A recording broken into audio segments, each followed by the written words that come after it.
Today I'm going to look at the character of Mr. Utterson, and I'm going to argue that he doesn't seem to do very much in the story by the standards of protagonists and main characters, but in a weird way his blankness as a character is important in its own right to the themes of the novel. And I'm going to start by thinking about the concept of agency.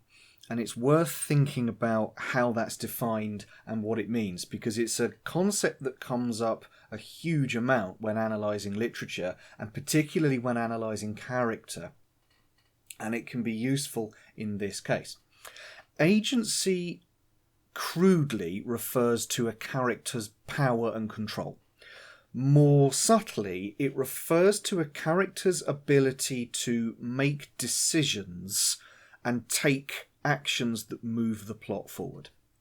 So a character with very high agency, for example, would be driving the plot forward, would be making decisions, would be taking actions, and the plot would progress according to those decisions and actions. A character with very low agency, by contrast, would be reactive rather than proactive. They would have less direct control over the plot. They would be responding to the plot rather than causing it to happen. So an example would be the archetypal damsel in distress figure who needs to be rescued, while the high agency character would be the one who does the rescuing. But there's another element to the definition of agency that isn't discussed quite so often, which is the agency of storytelling, the agency of representation. A character might have very, very low agency within their particular context in terms of their actions and their ability to take action that affects the plot, but they might have very high agency in the way they are able to represent themselves and the way they're able to tell their own story.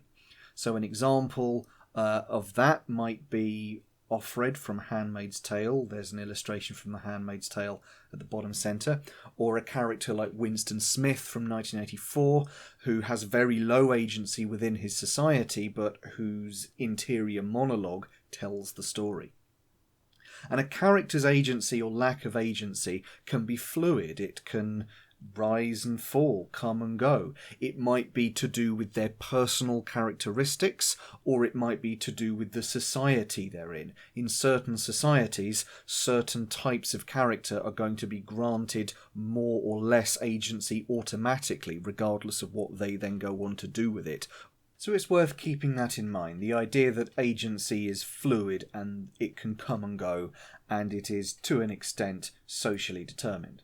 So if we turn now to the character of Utterson, and we keep in mind that as a lawyer he's a fairly wealthy middle-class professional in late Victorian London, he starts the novel with a relatively high amount of social agency. We know that he's fairly well-to-do, we know that he's successful, he lives a comfortable life, he's able to keep a servant, so he starts the story in a position of relatively high social agency. But the first thing we learn about him is that on a personal level he seems quite passive. The quotation on the screen now comes from the very beginning of the novel. In fact, it's from the first paragraph. And the significant part, I think, is the last part where he says, "I let my brother go to the devil in his own way." In this character, it was frequently his fortune to be the last reputable acquaintance and the last good influence in the lives of down-going men. So the important thing about Utterson is his tolerance, the fact that he's very non-judgmental of others. He tends to just accept what he hears from other people and not have prejudices and not have preconceptions. That, at least, is what the opening paragraph implies. That very passivity reduces his personal agency as a character. It makes him a bit less powerful and dynamic on a personal level. But the irony is that that makes him more suitable for telling this particular story. And despite the fact that on some level he's the protagonist, this is not a story about Utterson. Utterson is not the featured character in the story, even as he tells it. So it's important to the story that he's not too overwhelming as a character, that he's able to take a step back and tell the story of what other characters are doing who might have more distinct personalities than he does. Now, there are two quotations from Utterson that occur quite early on in the novella that I think are interesting to put side by side, because it shows the two aspects of Utterson together, the social and the personal. They both come from chapter 2. "I thought it was madness," he said, as he replaced the obnoxious papers in the safe, "and now I begin to fear it is disgrace."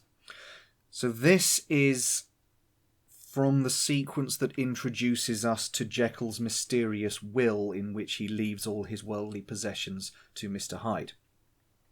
And it's significant to note that Utterson's first assumption is that Jekyll has fallen into some kind of disgrace and he's being blackmailed by Hyde, which is probably the obvious conclusion to jump to based on the information Utterson has in that moment. And what we see is that this theme of disgrace, embarrassment, social reputation is a major theme of the novel. We see it threaded through the entire length of the text, which is a video for another occasion. The important point as it pertains to Utterson is that if Utterson is concerned by social standing and disgrace, that isn't because of any particular unique quality of Utterson's.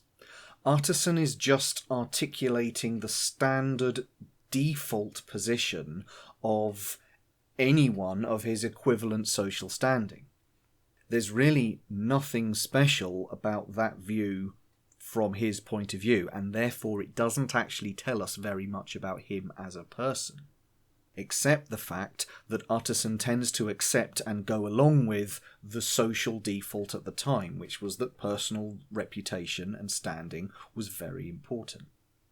The second quotation is a better illustration of his personal views. This one comes when he's talking to Lanyon, and Lanyon is explaining how he and Jekyll fell out. "They have only differed on some point of science," he thought, "and being a man of no scientific passions, except in the matter of conveyancing," he even added, "it's nothing worse than that." So here the reader is presented with one of the first major instances of the theme of duality, something that will be of major significance in the very last chapter of the novel, but which rears its head from time to time earlier than that. Lanyon and Jekyll have disagreed fundamentally on the concept of science itself. Lanyon is a scientific traditionalist. He is somebody who accepts the authority of what's come before. Jekyll regards this as unimaginative and hidebound, as he puts it. Jekyll, by contrast, is imaginative, experimental, and willing to accept concepts that are outside the scientific orthodoxy, which Lanyon regards as almost crazy. Utterson has no opinion about either of these positions, and in fact, going further, the very fact that Lanyon and Jekyll have disagreed about a matter of science provides the reason for him to remove himself from the debate entirely. He doesn't even seem to think it's a debate worth having, and he's actually relieved to discover that they disagree on a point of science and not on anything personal. So in this way, when we get the clearest initial view of the theme of duality, Utterson removes himself from it. If we want to analyse Utterson through the lens of duality, we have to go with a much less prominent example where he is socially aware but personally neutral. which just about qualifies as coming under the theme of duality, but it's a bit tenuous compared to what we can see with Lanyon and Jekyll. So in this way, once again, we see Utterson sitting slightly outside the narrative. And that in many ways sums Utterson up. To generalise across the length of the whole text, I would say that Utterson's role in the story is to gather information and occasionally comment on information. He very rarely provides the information himself. And if we go chapter by chapter, what we'll see is that in almost every case, for every chapter, there is another character present who provides more information that moves the plot forward, who is more important to the telling of the story and the progression of the narrative. And I've summarised those on the screen, and you'll notice that I've left off the last two chapters, which are entirely told through documents and in which Utterson doesn't have any significant role. Make a mental note of that. I'm going to mention something to do with that a bit later. But for the moment, if we just concentrate on the chapters where Utterson actually does appear, we see that in most cases it's almost never Utterson who is truly driving the story along. He might be playing an active role in gathering the information, like in chapter 2 where he moves around talking to different people, but the information itself almost always comes from somewhere else.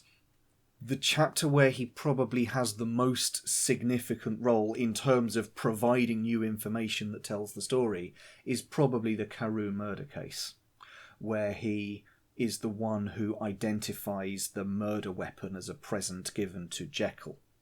And while there are other minor examples dotted around of Utterson providing a comment or a new insight and maybe some new information here and there, by and large, he's not the driving force of the narrative. That statement, I think, holds true in the general case, even despite one or two very minor exceptions here and there that I've documented. So, in summary, if we think about Utterson's role in the story, the passiveness of his character makes a lot more sense. His job in the story is to gather the different parts together. And while that means that for any given chapter it's pretty rare that Utterson is the most important character there, he is crucial in that gathering of information because there's no other character who has full insight into what's going on. Enfield only knows part of the story. Lanyon only knows part of the story. The maid who witnesses the murder of Carew knows very little of the story, and it requires Utterson to bring all the pieces together. But in order for him to be able to fulfill that role appropriately, he needs to be neutral. He can't be bringing in new prejudices and new preconceptions. He has to be able to present characters the way they present themselves. That is why it is important, if we go right back to the very beginning of the novel, that is why it's important that the story starts with an explanation of his neutrality and his acceptance of the world as he sees it.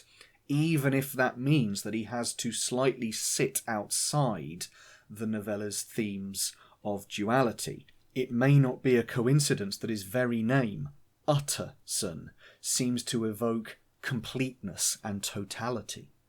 But the price of that, and the thing that really demonstrates that he is not the main character of the story, even while he kind of is that once the narrative departs from Utterson, when we get the letter from Lanyon and then the letter from Jekyll that explains the entire plot, the story never again returns to Utterson.